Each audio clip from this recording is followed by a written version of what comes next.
you need into Soundtrap so you can use them with Seven Nation Army. If you don't know what the notes are for these chords, go back and watch the previous video on how you work out the notes in the chords. So we're going to mute all the tracks first. Make sure they're all faded away and all the mute buttons are on. We're going to add a new track. Now the chords in this can be played by a keyboard or a guitar. Your decision. I'm going to go with a guitar.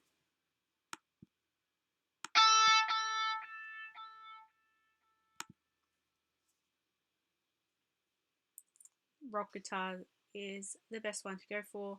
You can have a listen to the different styles as well. And think about what you might want. I'm just going to pick one at random for now.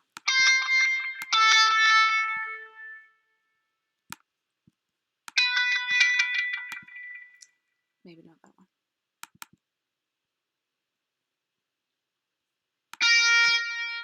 I'll do.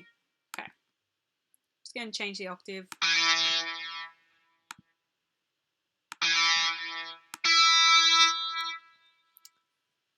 Okay. So I'm going to be playing around this C3 area on the guitar. It's your choice, but remember, listen to the song and have a think about what best fits with it. So we've worked out the chords from the previous video. There's our E minor chord. And then we had our C major chord. And our B major chord. Now moving around the keyboard to those different notes can be quite tricky. So what we're going to do is record one chord at a time. Now looking back at our music, E minor occurs over the entire first bar. That's shown by our bar line here. So all 4 beats, we're just going to hold down this E minor. And then when we get to number 2, that's the start of our next bar. So that's the second half. That's when we play C. And then halfway through that, we play B. So these slightly bigger lines here, halfway between 2 and 3, that's where B is going to go. So we're going to go back to 1. We're going to get ready for E minor. Figure out your notes. When you're ready, press record. It'll count you in. You're going to press and hold. 2, 3, 4, stop. So you can see I held on a little bit too long there, but that's fine. We'll edit that out later. So we can drag that. So we can leave that where it is because that's the length that we're going to need it in the end. So we got the E here. We're then going to go to number 2.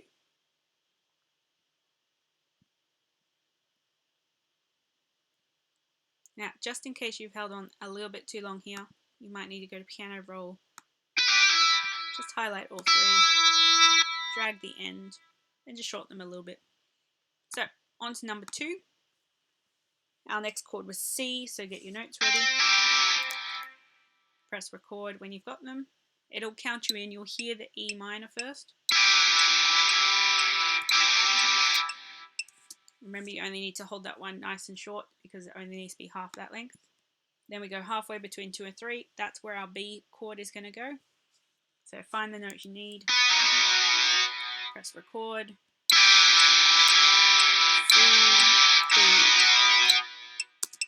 So you have to be confident with where the notes actually appear and when you need to play them, because you'll hear them all before you actually get into it.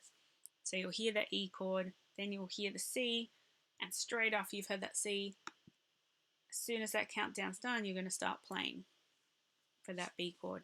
Now this is too long, so we're going to drag the end back. Right, so once you've recorded the 3 chords, now if you're confident with this, you can record all 3 at the same time. For me, I have trouble moving between the keys on the keyboard because they don't reflect the keys on the music keyboard. So I record one at a time, but you can see how I've done it. They've all appeared in the same track. So I'm not adding new ones each time. I'm just continuing on from the previous one. So I can always hear the last chord before I play the next one. But they are not quantized. You can see here, these 3 notes are not happening at the same time. So into piano roll. All of these, we can just click, highlight all of them, right click, quantize. Now, as long as you were close, you can just go with a quarter and leave it there. If you were really, really out, you might need to go with just 1 or 1/2. But you can see it snapped them all into place.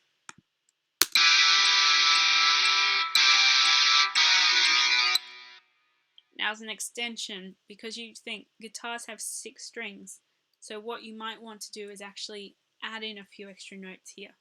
So in the piano roll, what we can do is add notes. So our notes were E, G, and B. So I might add another E above that. So I'll just come out from here and I'll just double click and it will add the note automatically. I might then add a B on top and maybe I'll add a G down the bottom. So now I've got 6 different notes, but they're all made up of E.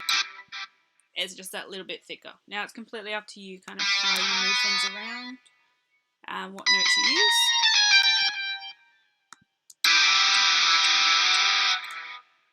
Just adds that little bit extra depth to it. That's completely up to you. You can leave it as the 3 if you want to as well. Both are acceptable.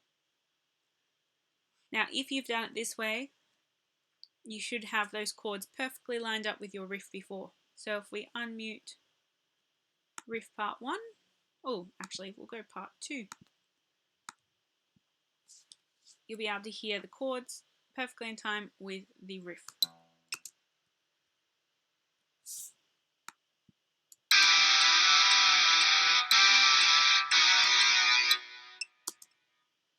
Now you might get, of course, the bass is going to be a bit lower than the guitar. So just your volume here, you might want to just turn it down a little bit so you can hear the bass much better.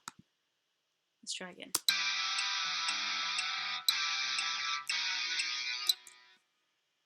And they're all in time.